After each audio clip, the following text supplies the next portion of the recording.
Hello everyone and welcome to the Mobile Commerce Generation, a webinar brought to you by Driving Business Online and powered by PayPal. I'm Robert Gerrish from Flying Solo and I'll be your host for today's webinar. These webinars and the Driving Business Online program are designed to help keep you informed of the trends we're observing in the e-commerce market and provide you with information to help drive your business forward and succeed in this exciting space.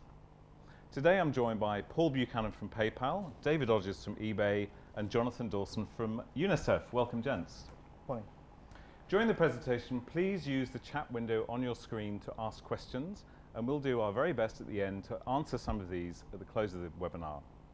Now let's kick off with Paul Buchanan, Head of Mobile Business for PayPal, to bring us up to speed with Australia's hunger for all things mobile. Paul. Hey Rob, how are you going? Good, thank you. Yeah, I think that in a word, the word is explosive as far as where m-commerce has got to in the last few years. And I thought I'd start with what's driving that, and that essentially really is the smartphone. And in particular in Australia, we've really developed a love affair with that smartphone. Have we ever?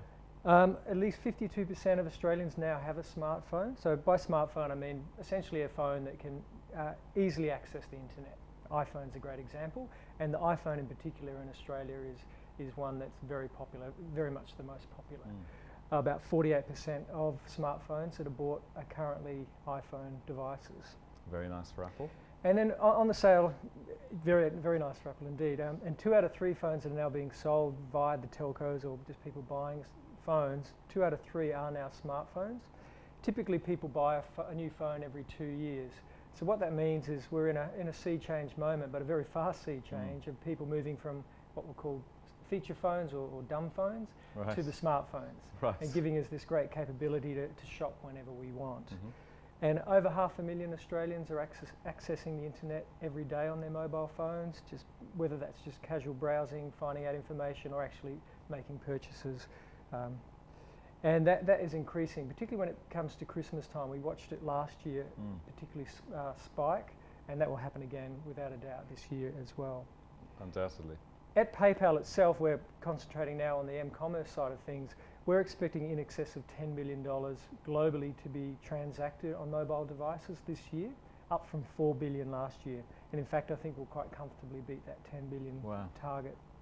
So the story is it's explosive, it's rapid growth in this area from 2008 to 2012. So businesses it's a consumer-driven, I guess, phenomenon that's happening here. People are buying the smartphones and then realizing how good they are to shop with, and therefore m-commerce is following that. So and you can't get on a bus without seeing a whole lot of people using them anyway. It's people can utilize their time so much more effectively now thanks to the mobile phone. So what that has meant is that it's a consumer-driven phenomenon where merchants are actually playing catch-up with the consumer and having to look at their site from the perspective of a mobile shopper. And we've seen that happen, as I say, very quickly. Within the PayPal base itself, over 2 million of our Australian account holders have bought something on a mobile phone. Our payments in Australia grew 5 times last year. They'll grow another 3 times this year. And over 25,000 of our merchants have actually had a purchase from a mobile device.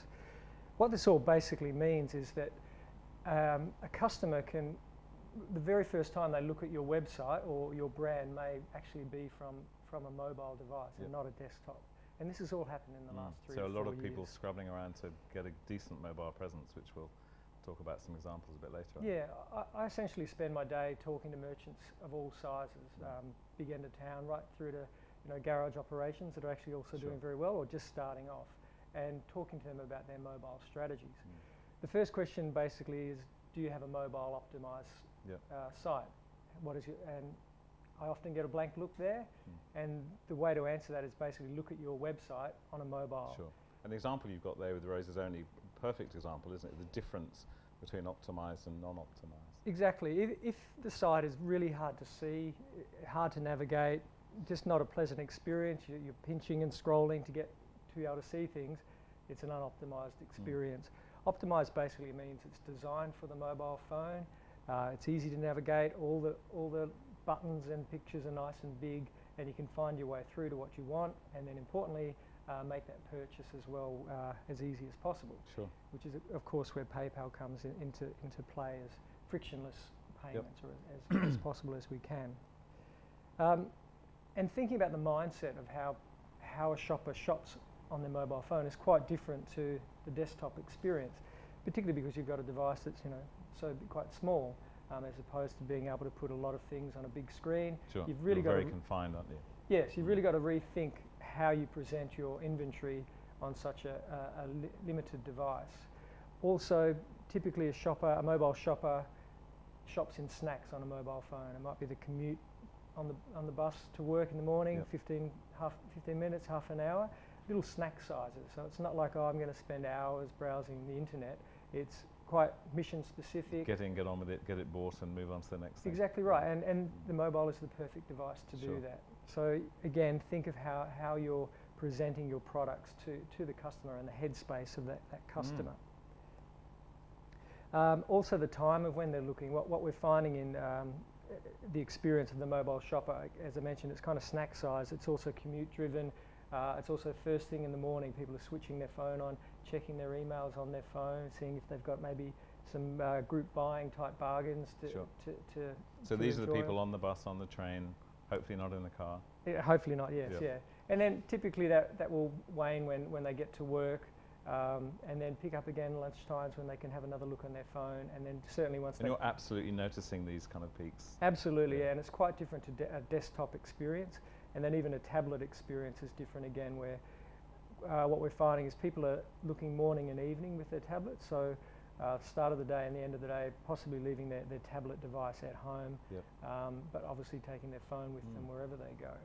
And the other interesting learning there too is that people are using multi-screens at once. So they could be watching TV, they see something they desire from the program they're watching, and they're quickly on their phone or tablet to TV in front, tablet down here. That's exactly right. So again, it comes wherever and whenever a shopper wants to purchase.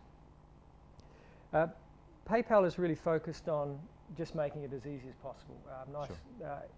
And the lesson from this for any of us in business is we should be doing the same. Exactly right, in fact, we've optimized the PayPal experience and really pushing our merchants to optimize from the home page onwards, so that the whole experience is easy. I know we learnt on the Driving Business Online events sort of tour some of these frightening stats about the number of people that leave at the cart stage, 63% or something. So again, having it seamless all the way through is really, really key, isn't it? That's exactly right. And a mobile is typically an impulse-driven experience as well. You can act in real time. You don't have to remember to switch that computer on when you get home. You can go, I desire this item, or I'm curious about this item, let me look at it right now. So just working on that whole philosophy of impulse-driven, make the impulse to buy as easy as possible as well. An example of, I guess, of how not to do that is adding a lot of, asking the customer to add a lot of data. Yes, okay. So, putting too much information too early in the piece?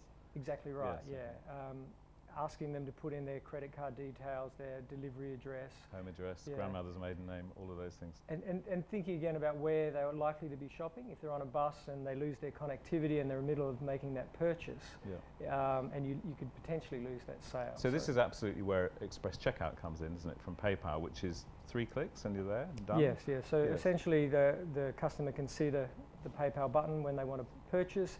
They go through to the PayPal side of the purchasing process where they log in. So all the data for the financial data that is exchanged is actually held in the cloud, as we say. You log into the cloud, so none of that valuable financial data is held on the phone itself. So people often say, what happens if I lose my mobile phone? People are going to steal my data, but in fact that's not the case. No, okay. So the message to small businesses watching this is very much get people into the transaction space as quickly and as comfortably as you possibly can. That's right. And ask for more information, build data later in many cases. Exactly Get the right. transaction, don't be one of the 63% that loses it. Yeah, so it'll bring them in through the front door, welcome them, make it an enjoyable purchasing experience. When they find what they want, they can then move to the purchasing moment and make that purchase and move on. And what's your general sort of observation of businesses that you're out there speaking to, the smaller end of town? do you get a sense that a lot of businesses are really charging ahead to get their mobile presence sorted and working efficiently? To be honest, no. I think it is a game of catch-up, as I was saying, that they're catching up with their audience. So a year ago, typical mobile volumes or percentages of people visiting a merchant's website from a mobile device was anywhere between 4 to 10%. Now it's quite often 20 to 40%. We notice it in traffic to our site.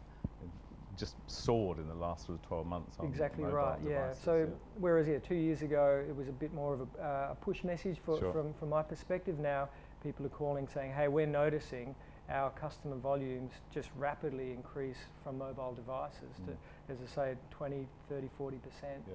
So it's really in a position of playing a little bit of catch up. So that's okay. It's happened so fast, but the message really is to optimize the whole experience and explore how you can make your business site ready. And of course, mobile. that's an awful lot about the whole driving business online program, and the information that sits there on the site is to help businesses do that. So look, thank you very much, Paul. At this stage, I think we might we'll introduce David Odgers from a little business called eBay, who's going to tell us really how you observe the changing face of shopping. So Paul, we'll come back to you in questions a little later, I'm sure. David, over to you, please. Great, thanks. So, I mean, to start off with, I'll probably echo some of the points that Paul's already made, because I think when people talk about mobile, they often think of it as a technology advancement and think of the technicalities of it. But as much as anything, what we're seeing is that this is a very consumer-driven change. It's radically changing the way in which Australians shop, and it's a behavioural change as much as it is a technology change.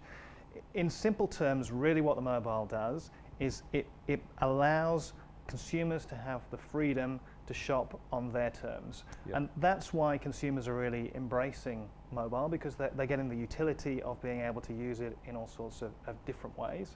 And as Paul says, that could be disruptive, and it is disruptive for a lot of retailers, but really there's a big opportunity there, because there's an incremental amount of shopping and sales that are up for grabs there because of I saw a lovely thing, in fact, yesterday when I was driving around on the shop front, and it said in small letters on the kind of the shop window, open 24 hours. I thought, wow, how can a boutique be open 24 hours? But it was actually just linking to their website, which is a really smart way of getting that message across. Is, as you say, the consumers can buy when they want to buy. Absolutely. We don't have to wait until the store opens. Well, in fact, that's what the consumers are demanding more and more as well. And you kind of see it reflected in some of the numbers. So this first slide here, eBay has been fast to get into this space, but the numbers are actually pretty phenomenal when you step back and look at them. So on a global basis now, eBay businesses have had their apps downloaded over 100 million times. The main eBay marketplace app that most people will be most familiar with, that's been downloaded over 37 million times. So there's a lot of consumers with the app on their phone and using it a lot, and that sort of comes through in some of these other stats. So back in July, we said over $275 a second being spent worldwide on mobile devices. Just hold that thought for a second. That's $275 a second. That's right. So if you translate that into an hour-long webinar like this, that's about $1 million of sales that's taking place. And I think the other thing that's clear with all these mobile stats is, as soon as we come out with a mobile stat, it's almost by default out of date. The pace of change is so fast here that any stat we give is sort of we're further ahead before we know it. And I think it's probably just worth mentioning here for people watching, is that historically, when we thought of eBay, we think of a garage sale online. That's not eBay today, is it? Not at all. The vast majority of stuff that you're selling or that's being sold through eBay is new. So the environment is very different. There are probably two misconceptions about eBay. The first is the one you're alluding to. We do have second-hand product on there. We do have auctions, but now over 80% of products sold are new, and most of them are sold at what we call a fixed price. So we state the price. That's what you pay for it. So it's really a retail destination now. The second misconception is that eBay is a retailer. We're not. We're a platform for buyers and sellers to come together and trade. We have over 7 million consumers in Australia who come each month, and thousands of sellers who are taking the opportunity to sell to them. And mobile's a part of that offer. We're finding new customers coming a lot through mobile as well. So globally, 800,000 new customers for eBay solely through the mobile, and that's just in a 3-month period. So great volumes coming that way.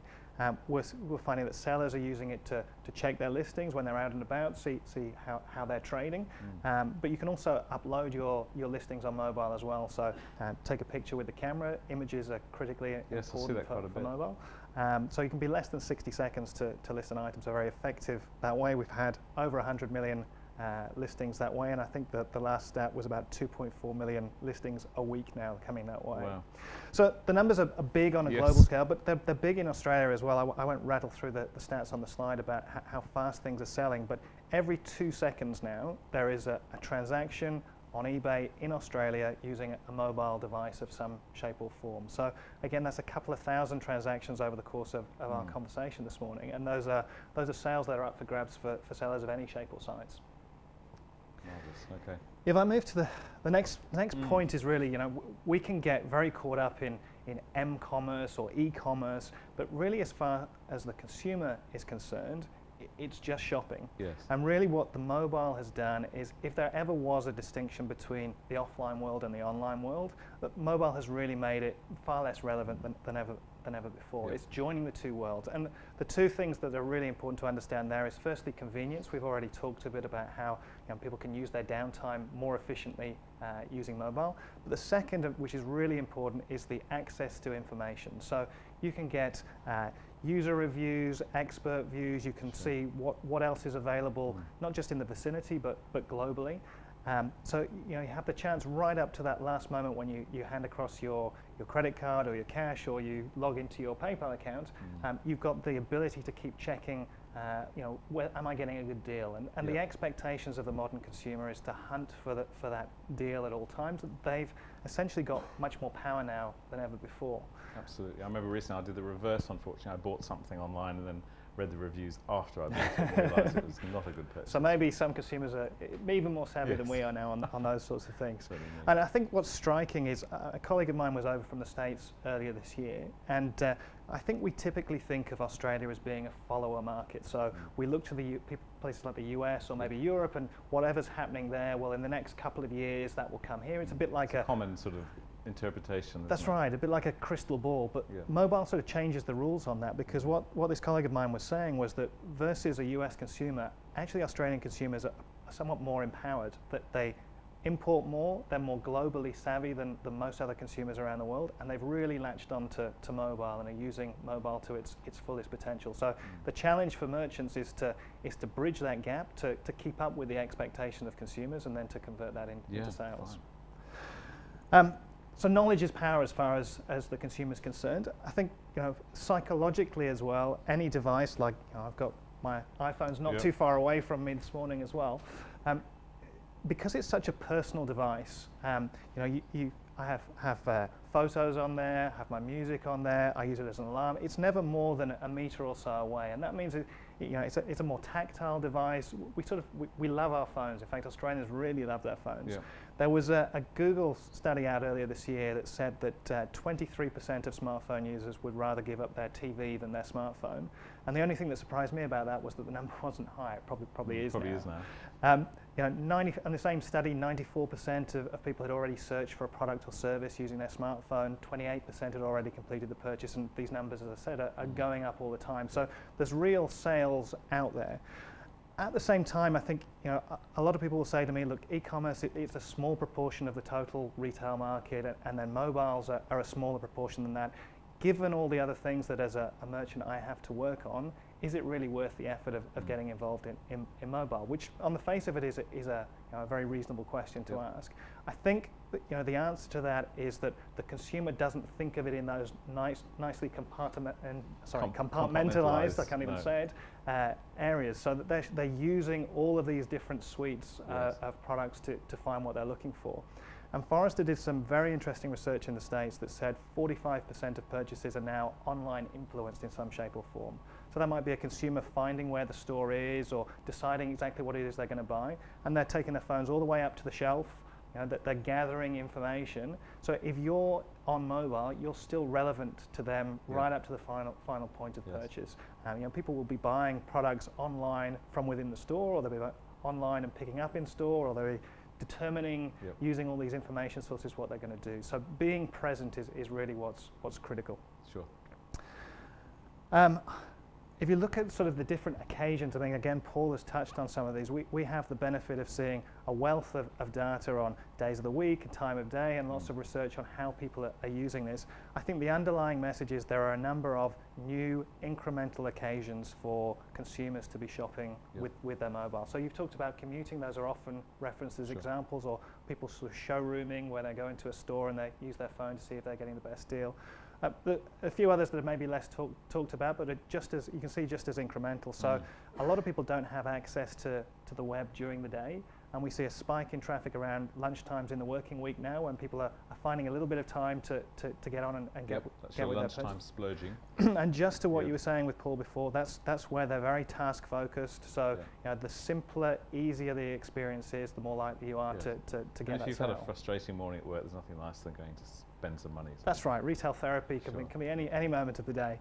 And then sort of on the other end of the spectrum, couch commerce is probably more of a tablet phenomenon that we've seen. So this is really in the evenings. Typically, people are more relaxed. A lot of people will be watching TV at the same time as they have their tablet open, maybe having a conversation with their spouse. And so it's more of a browse type of experience. People are getting inspiration either from conversations they're having, or maybe something that's on the tea prompts them to search for something. So a slower, more I guess, relaxed experience. But again, new ways in which you can get closer to that inspiration moment and convert it into a sale.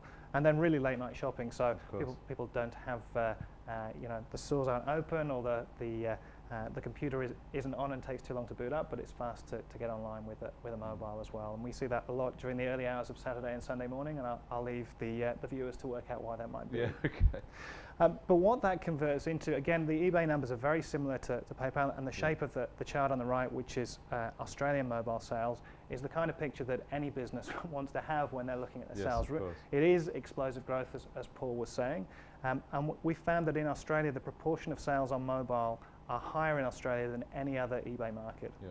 So we are the leaders. We are the most advanced nation when it comes to shopping in the mobile. So it's a very, very fertile marketplace for anybody watching this. It's just a matter of absolutely gearing up and getting ready for it. In fact, if we look at the numbers, we can certainly see in less than 2 years that more than half of our sales will probably come through a mobile device. So it really is continuing to skyrocket, and we don't see the end in sight for some considerable time yet. Just to touch on a couple of points around eBay itself, as I mentioned, we're a platform, we're an enabler of retail. As a large-scale business with a large amount of reach, we were able to make the choice early on to invest heavily in mobile. So there's the core set of apps across all the different types of platforms, so iPhone, iPad, Android, BlackBerry, Windows. Remember BlackBerry? Yeah. All of those things are there, plus a more standard optimized mobile site. So however the consumer is looking to shop, we're there for them. Yep.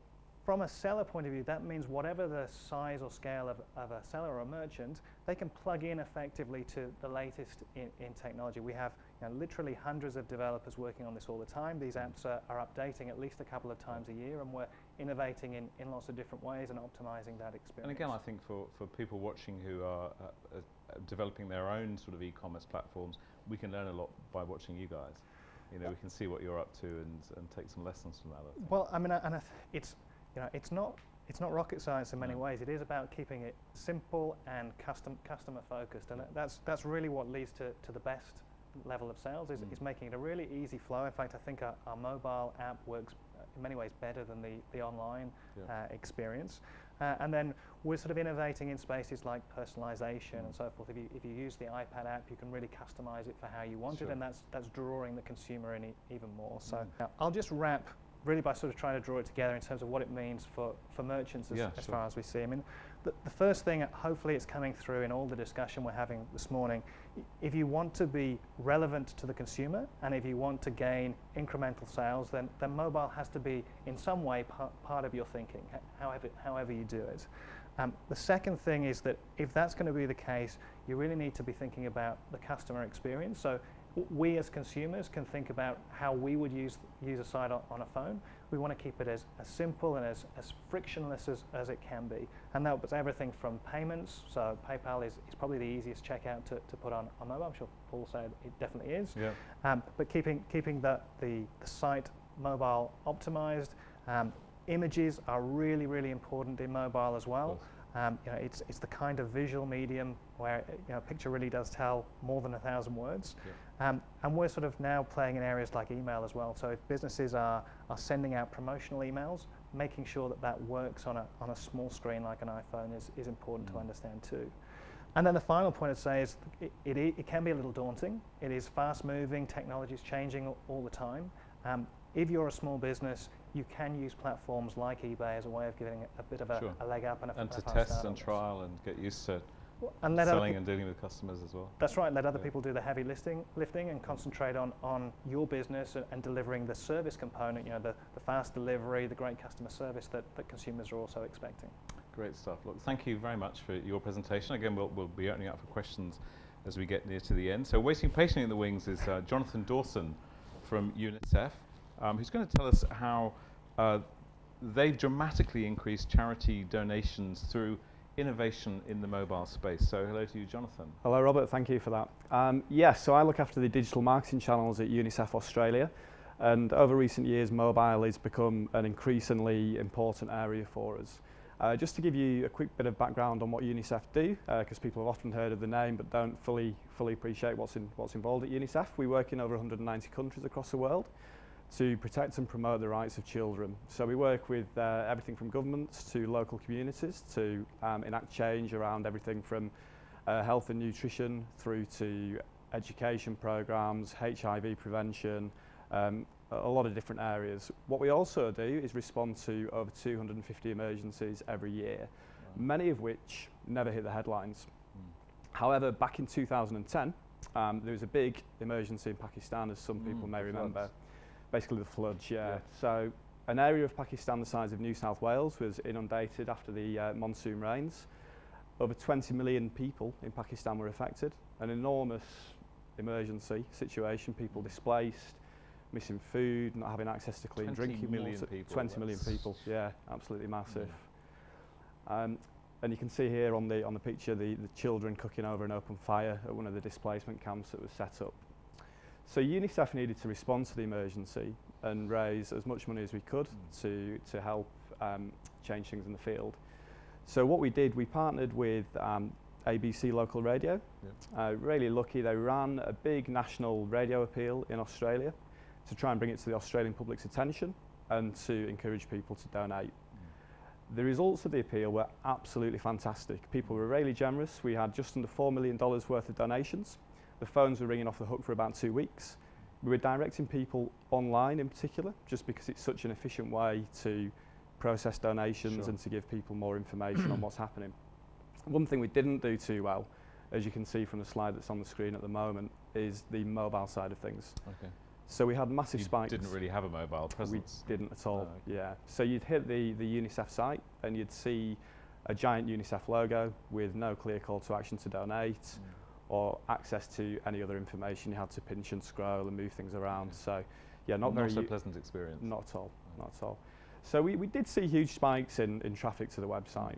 About 40% of that was from mobile devices, which is above what we'd normally see. I think because people were listening to the radio, hearing the call to action, getting the urgency and just jumping on their mobile phone, ready to make a donation, which is fantastic. Yeah. The main site, or the standard desktop site, where people are using a computer to access the site, converted people at a rate of about 10% to make a donation. Whereas the people using mobile devices that were coming to this site that wasn't particularly user-friendly converted at about 2%. Okay, just too frustrating, but one would imagine a lot of people then jump to a phone or find some other way. Perhaps, hopefully, but I imagine we also lost some donations as well because people may just forget they're in the moment there and then, and we just weren't making it easy. And we saw a bounce rate of over 80% from people using mobile devices, frustrating for you. Which, very frustrating.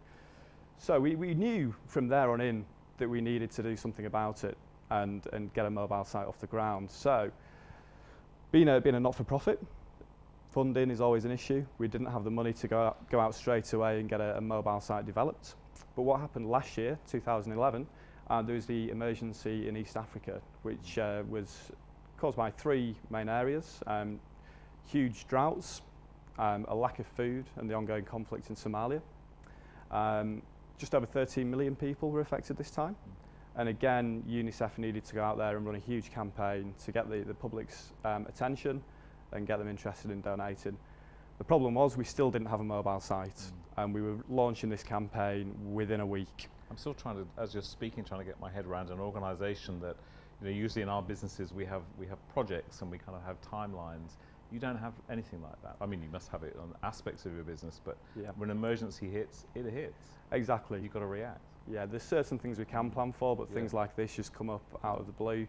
And the mobile site was definitely on the agenda, but this kind of forced us to take action now.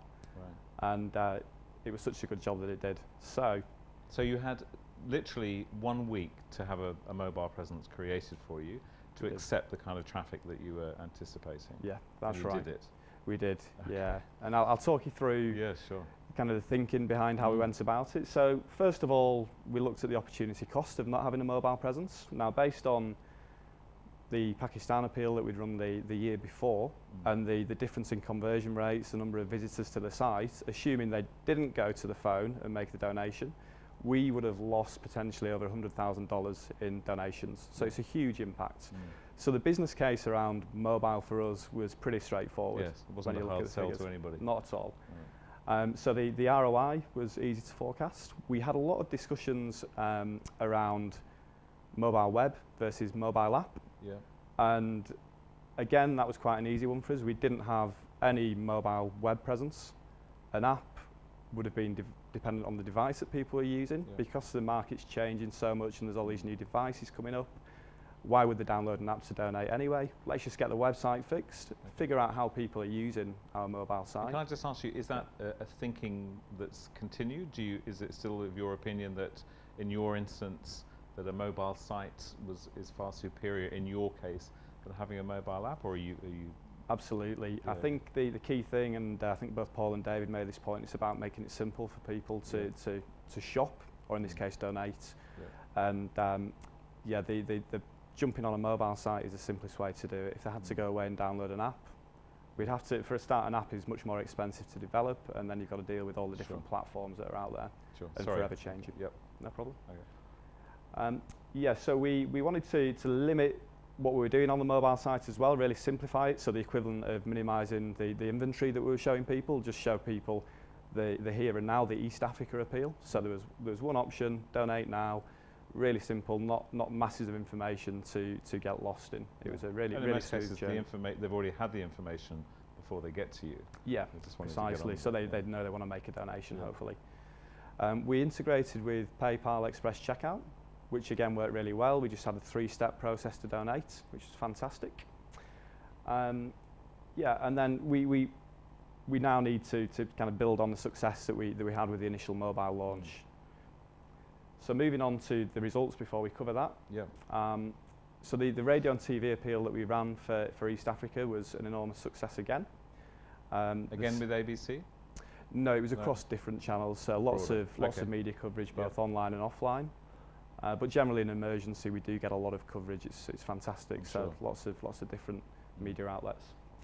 The mobile site was launched on time, which was fantastic. And we really simplified things because we had two options. We could either develop our existing site into a mobile site, which would take time because we had an infrastructure in place already that needed to be changed, and we had to work around things that were already built. So what we did, we set up a separate CMS. In some ways not ideal, but it helped us meet that timescale of 1 week to get it live. And I'll go into more detail in that in a second.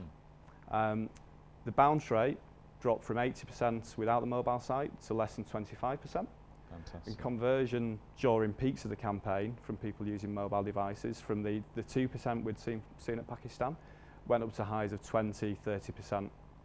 Which is fantastic, and we don't normally see conversion rates at that level. I think any business would dream to have that consistently, but the fact that we were out there in the media and people were coming, like you say, ready to donate, I think is the reason why we see those huge conversion numbers.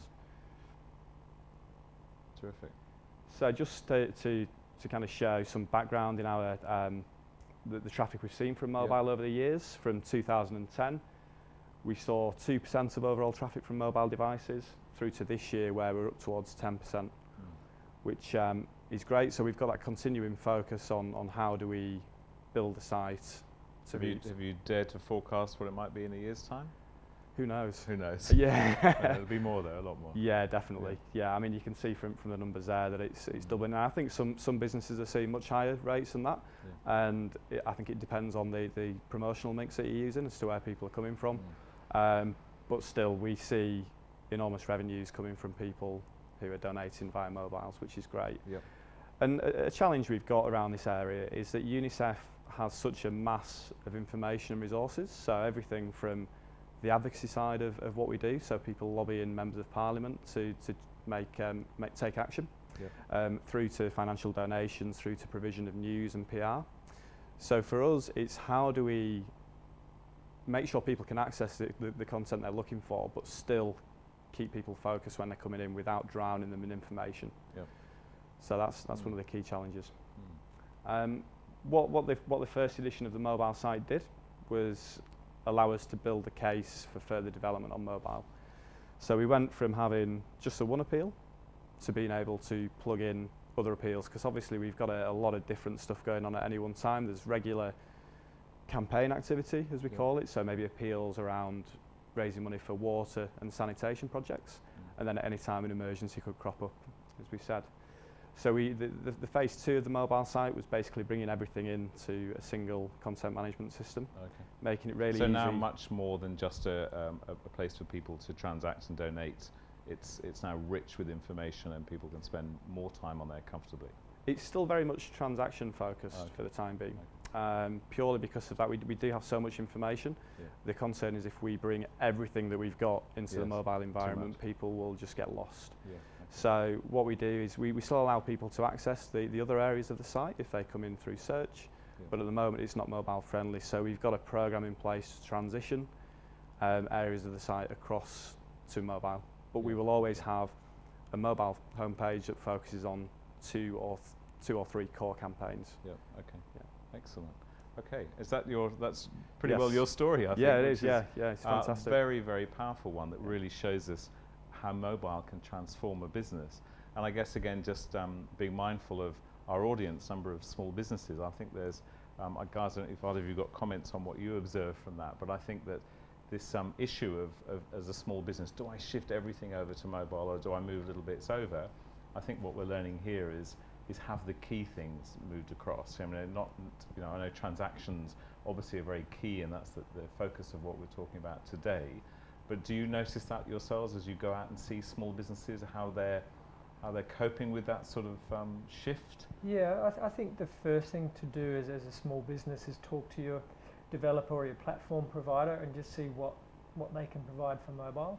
Many of the technologies now, the shopping carts and the platforms are rolling out their own mobile strategies. So the first thing I would do is sit down with your dev guy and just say, hey, what can you offer me with mobile? And quite often, if it's not here right now, it's within the next quarter or so, you'll find your platform will have a mobile strategy coming. So it shouldn't be too radical in what you have to do. It's essentially optimizing what you've got for a mobile experience. It's to start thinking in those kind of ways, isn't it? Your mindset graph, I think, gave us exactly. Simplicity is the key. Don't clutter. Don't expect. The don't is to don't just grab your desktop site and crunch it into a small screen. It won't work. It's not going to work. No. Okay. Well, look. Thank you all. At this stage, what I think we might do in the time we've got left, let's move to some questions. I know that we've had a number coming in during the course of the webinar. So, first one, I think we have David. This is aimed at you.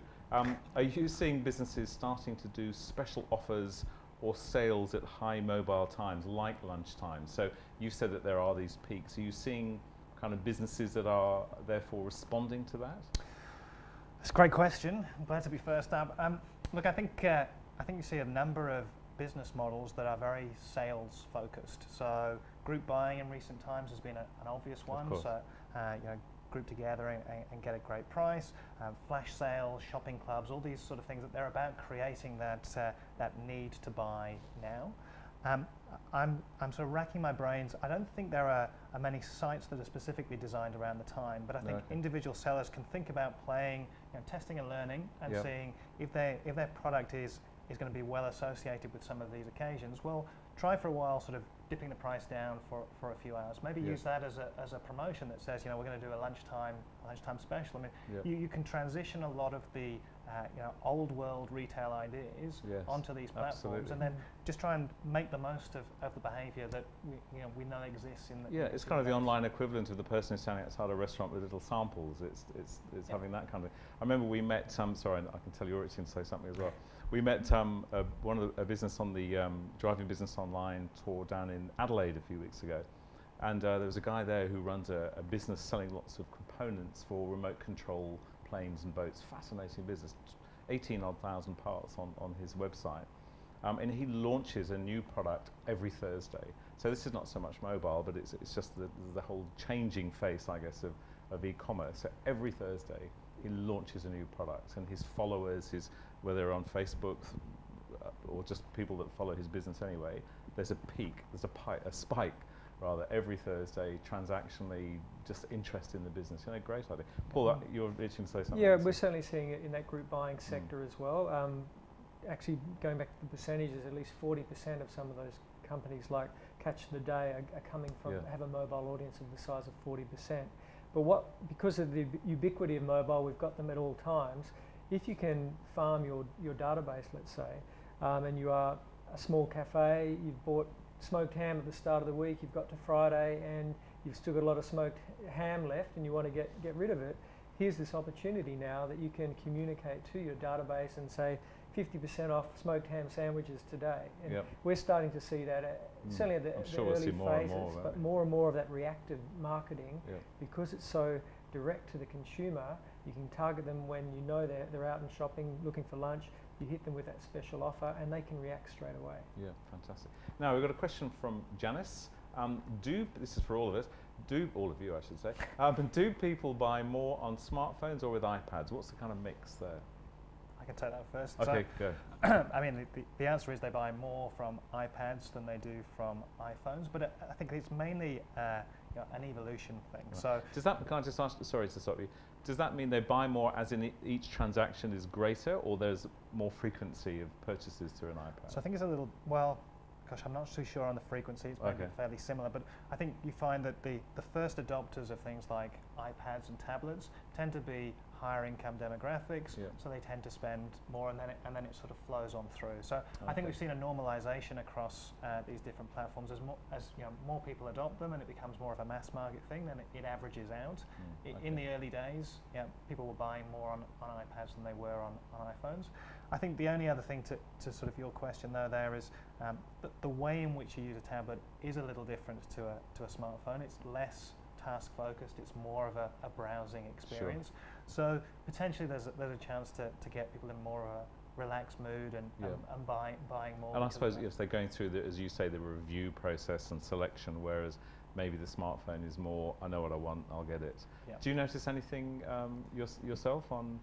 We see similar things. So one area that we do see a difference is we offer a range of gifts that convert substantially better if someone's using an iPad, because the checkout process we've got involves personalisation of certain elements of the gifts. Right. So I think it's when people have got the time to sit there on their iPad, it's much better presented on an iPad, so we see much better conversion on the gifts. And I guess what we're going to see, those smartphone screens getting a little bigger and mini iPads and all sorts, so it's going to be a changing feast, isn't it? Okay, another one, David, you again. What does the future look like for eBay Australia? I've seen Watch with eBay available in the US. This person says, is it coming here? So Watch with eBay, I think you had a slide that we didn't quite get an image to that. Of it. No, so Watch with eBay is an iPad app that's only in the US at the moment. It's back to that idea of couch commerce that I was talking about. So lots of tablet users who are sitting on their sofas in the evening watching TV, and they've got the two screens on the go.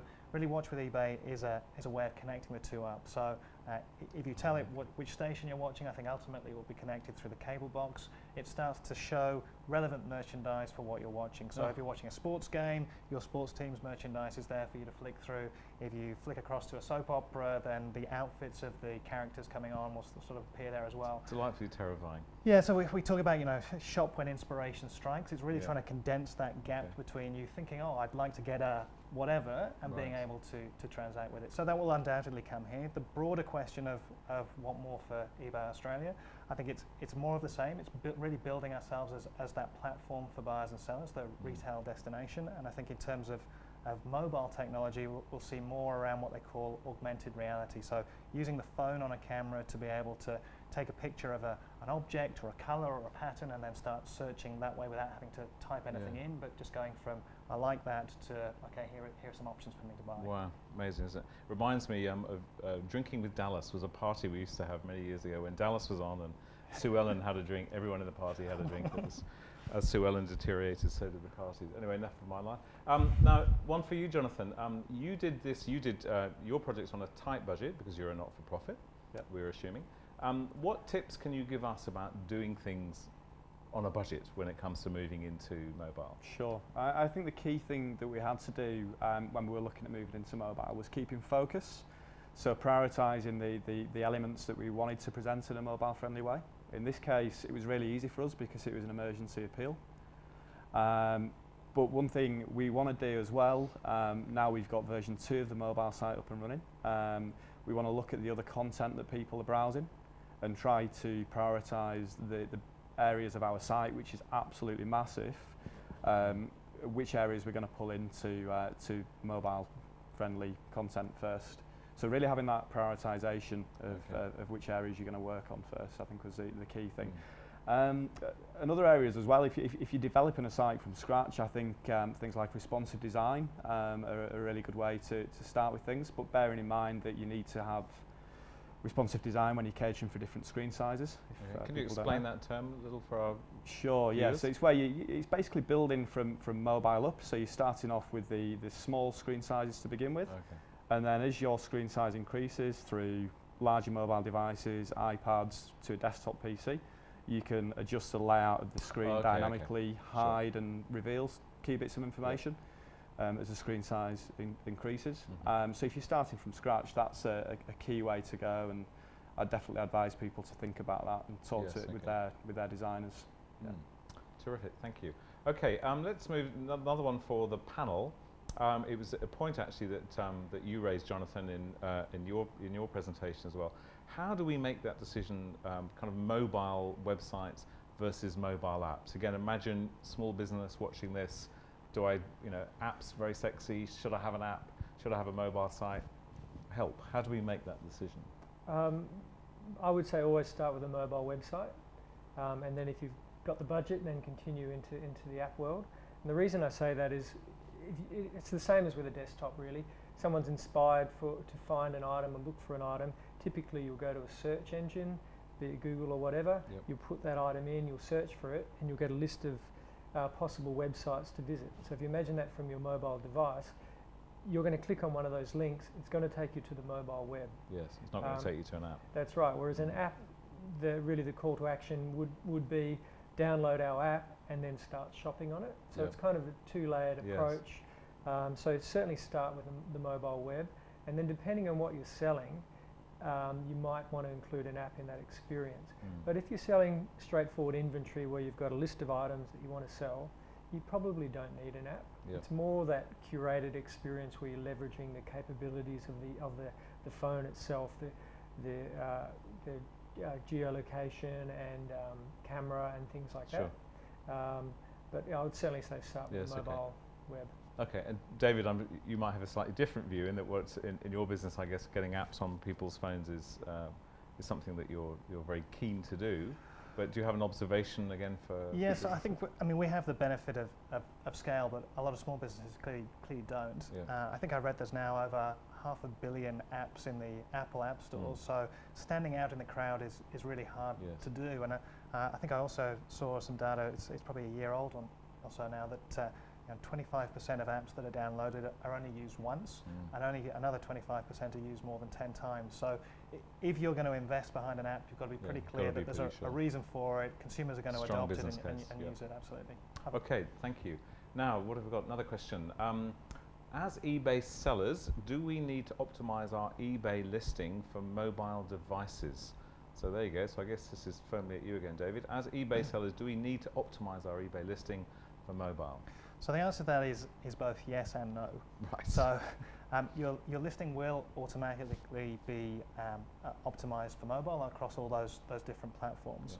Yeah. But the reason I don't just say a flat yes, it's optimized is what really helps is a large number of images and good quality to those images. So if you're thinking mobile and you're using eBay, the best advice I can give is make sure that you've got as many quality images as possible. Good pixel size, nice white background, really clear, clean, crisp. That's going to work well on these mobile devices, and that will help to lift the quality of your listing. Other than that, the work's done for you. Yeah, okay. And presumably keep your descriptions, sharp and tight and easy for people to digest. I mean, I guess the advice in the main is really much as it is for the desktop. The best quality listings are going to make the best impact on a consumer. Okay. Now then, we're moving on to our last question. Where our time is almost up, sadly. Now this is aimed at you, Paul. Do we need to review our website layout to suit mobile phone viewing? This comes from Cozy from Australia Healthy Choice.